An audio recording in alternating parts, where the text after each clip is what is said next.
साथियों, किस्मत मेरी मुट्ठी में नामक वीडियो में आपका एक बार फिर से स्वागत है।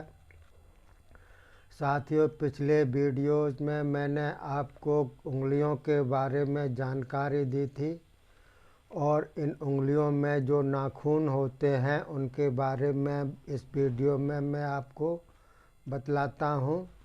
नाखूनों का भी बहुत बड़ा महत्व होता है इन उंगलियों में। और नाखूनों के देखिए, इसमें ब्लैक बोर्ड पर लिखे छपे हुए हैं किस प्रकार के इसमें चित्र बने हुए हैं, ये मैं आपको बतलाता हूँ।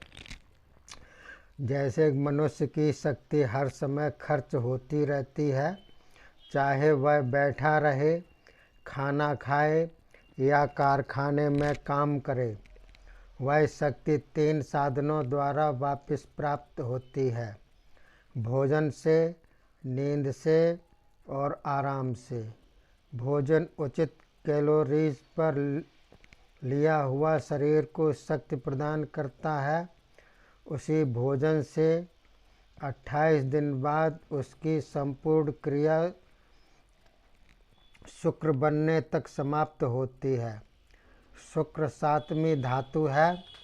आयुर्वेद के अनुसार भोजन से रस, रस से रक्त, फिर मांस, फिर मेद, फिर अस्थि, फिर मज्जा, फिर शुक्र धातुएं बनती हैं। प्रत्येक धातु का एक मैल निकलता है जिससे वह शुद्ध होकर आगे जाती है। आगे फिर शुद्ध होती है, उसका कोई मैल नहीं होता है।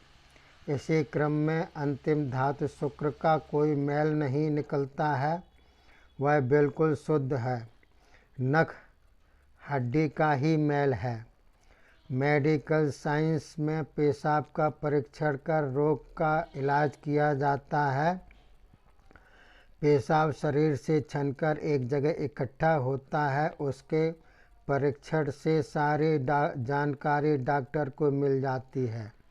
इसी प्रकार जीभ की रेखा देखकर पेट की शिकायत, कब्जी की जानकारी का ज्ञान होता है। इसी प्रकार नखों से भी शरीर में व्याप्त रोगों की जानकारी इसी विज्ञान से होती है। आदि मानव सभ्यता में नख झगड़े का सबसे बड़ा अस्त्र था। मिल्टन का एक कथन है कि नख पर पड़ा हुआ पीला दाग मृत्यु का एक प्रामाणिक चिन्ह है। हाथ की उंगलियों में नख के संपूर्ण भाग को आने में अलग अलग समय लगता है। तर्जनी, मध्यमा और अनामिका का नख 124 दिन बाद पूरा आ जाता है। कनिष्ठिका, जो सबसे छोटी उंगली है, 121 दिन लेती है और अंगूठे का नख 140 दिन बाद पूरा निकलकर बाहर आ जाता है। एक वह तरल पदार्थ जो हवा, जलवायु का प्रसंग पाकर सींग के रूप में बाहर आ जाता है, ऐसी मान्यता वाले कुछ हैं। जानवरों के पैरों में, शेर के पंजों में नख वैसा ही शरीर से बाहर निकलने वाला भाग है। हाथ में मुद्गर प्रकार यानी के ब्लड थंब के अंगूठे का व्यक्ति जब गुस्से में आता है तो उसके अंगूठे का वह नख थोड़ी देर के लिए चिकना व मुलायम हो जाता है। नख पर सफ़ेद धब्बे रक्त परिभ्रमण का कम करते हैं। कभी कभी उसमें कालापन या नीलापन लिया हुआ धब्बा भी दिखाई देता है।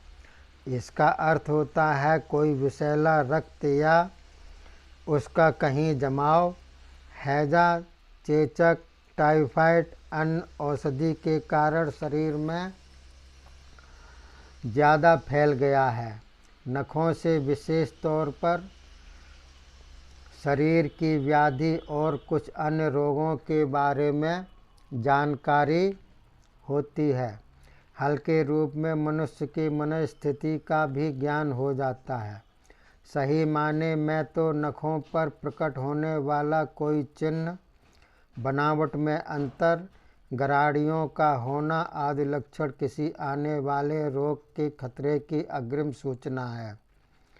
ललाई से युक्त पतला, अचिह्नित और चौड़ा नख अच्छे स्वास्थ्य की निशानी है। आकृति का में नाखून शांत प्रकृति जतलाता है। ऐसे लोग ज़्यादा बहसबाजी नहीं करते और न आलोचना करते हैं। टेनिसन के आदेश की पालना करने वाले होते हैं। कविता, चित्रकार, संगीत में से कलाओं के प्रेमी होते हैं। तकलीफ उन्हें असह्य महसूस होती है। इसके विपरीत छोटे नख वाले व्यक्ति तार्किक होते हैं। अन्य लोगों से भिन्न मत वाले होकर भी कठोर आलोचक होते हैं। सोचने की शक्ति उनकी अच्छी होती है, लेकिन जल्दी निर्णय के पक्ष में होते हैं। दिल के कुछ कठोर और उन्हें सहन शक्ति नहीं होती तथा जिस तथ्य को समझ नहीं सकते उसका मजाक बनाकर अपने आप का बचाव कर लेते हैं। और खा जैसे व्यक्तियों का दिल का दौरा पड़ सकता है। उनके स्वभाव में चिड़चिड़ापन आता है, जैसा खा में चित्र है। इसके अलावा गा में जैसा चित्र है, कोई ना कोई शारीरिक कमजोरी जो वंश परंपरागत हो उसे बतलाती है। समाज में कम मिलते हैं, शांत तो रहते हैं लेकिन निराश जल्दी हो जाते हैं। उनके गले में खराबी होती है, सिर दर्द उनके बना रहता है। घर में वे कुछ न कुछ रुचि कार्य जैसा करते हैं। इसके अलावा घा में देखिए जो त्रिभुजाकार नख है वह पक्षाघात यानी कि लकवा होने की अग्रिम सूचना देता है। नख पतला और चपटा होता है। इसी में चा आकृति का नख जिसमें गराड़ियों हों फेफड़े संबंधी रोग की सूचना देते हैं। काला रंग यक्ष्मा का होना बतलाता है। ऐसा नख थोड़ा ऊपर उठा हुआ भी होता है। जो नख चमड़ी में काफ़ी अंदर तक घुसा हुआ लगता है। छा में ऐसे नख कंठमाला और राजयक्ष्मा का सूचक है। अंगूठे के नख पर जो क्षैतिज रेखाएं हों तो कोई शारीरिक धक्का उस व्यक्ति को पिछले 6 मास में कभी जरूर लगा हो। धीरे धीरे नख ज्यों ही नया आ जाएगा वह रेखा भी गायब हो जाएगी। कुछ व्यक्ति आदतन नख को नाखून दांत से काटते रहते हैं जिससे वह छोटा होता रहता है। ऐसे व्यक्ति चिंताग्रस्त और चिड़चिड़े स्वभाव के होते हैं। अगर उंगली उद्योगी हाथ की स्पेटुलेटेड जैसी है तो दांतों से नख कुतरने वाला आदमी धोखेबाज होगा। सुंदर नख गुलाबी रंग का होगा और पतला होगा। उसे दबाकर छोड़ देने से फिर अपनी लालिमा ले लेगा। सफ़ेद धब्बा, दाग या कोई भी सफ़ेद बिंदु होने से शरीर में दुर्बलता, 4-5 महीने का बुखार रहा हो या स्नायु दौर्बल्य हो, वे सफ़ेद दाग बड़े हों, फैले जाएं, फिर काले होवें, नख की शक्ल बिगड़ जाए, फिर उसमें गराड़ियाँ पड़ें, यह सारी तब्दीली धीरे धीरे होगी। इन लक्षणों और परिवर्तनों को देखकर जानकर नहीं संभलता तो उसे ईश्वर के दिए हुए ज्ञान से क्या लाभ होगा। पीले रंग का लंबा और मुड़ा हुआ नख व्यक्ति को कठोर हृदय बनाता है। छोटा और लंबा नाखून दिल की धड़कन, उसके बाल आदि संबंधित कठिनाई बतलाता है। जब किसी व्यक्ति को किसी कारण से निराशा होती है तो नखों की चमक धुंधली पड़ जाती है। सौदे सट्टे में जो व्यक्ति रुपया खो देता है उसके नखों में धीरे धीरे कालापन आ जाता है और खुरदरे भंगुर व टूटने वाले से हो जाते हैं, लेकिन इनकी शुरुआत सफ़ेद धब्बे या दाग से होती है। जब कभी वह नख पर दिखाई देता है, कमज़ोर, थके हुए और निराशाजनक वातावरण में से गुजरने वाले व आत्मधिक्कारता की भावना जहाँ घर कर गई हो, वहाँ सफ़ेद दाग नख पर आ जाते हैं। और ज्यों ही मनुष्य चिंता मुक्त हुआ तो वह दाग बेदाग हो जाते हैं। शरीर में कैल्शियम की कमी से भी सफ़ेद दाग रहता देखा गया है। बालक और किशोरों में इसका अभाव होने से नखों पर वाइट स्पॉट्स होते हैं और आकृति वाले बिना चंदा के नखों को मानसिक असंतुलित की संज्ञा दी गई है। लंबे और चमकदार नखों की जड़ों में जब चंदाकृति होती है तो समझना चाहिए कि पीयूष ग्रंथि का स्राव सीक्रेशन ज़रूरत से ज़्यादा हो रहा है। रक्त का दबाव कम रहता है।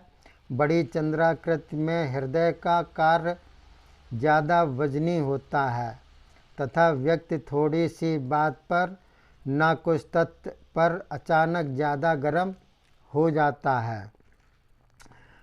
इसके अलावा उंगली के मांसल भाग के नख की प्लेट हर समय उसकी रक्षा करती है। 30 साल की आयु के बाद नख की बढ़ोतरी की रफ्तार कुछ कम हो जाती है।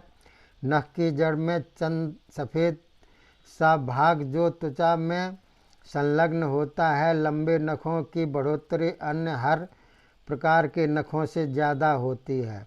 उंगलियों के नख अंगूठे के नख के अनुपात में ही बढ़ते हैं। नख में गंधक, कैल्शियम, फास्फेट, कार्बोनेट्स और संख्या होते हैं तथा 14% पानी भी होता है। और देखिए, चम्मच नुमा उभरे हुए नख जो टामे दिखलाई देते हैं, वो वंश परंपरागत दिल के दौरे की बीमारी, मानसिक असंतुलन और धातु दौर्बल्य पाया जाता है। और डाकी आकृति में पुरानी छूत की बीमारी, सिफिलिस या लंबे समय से चला आ रहा बुखार होता है।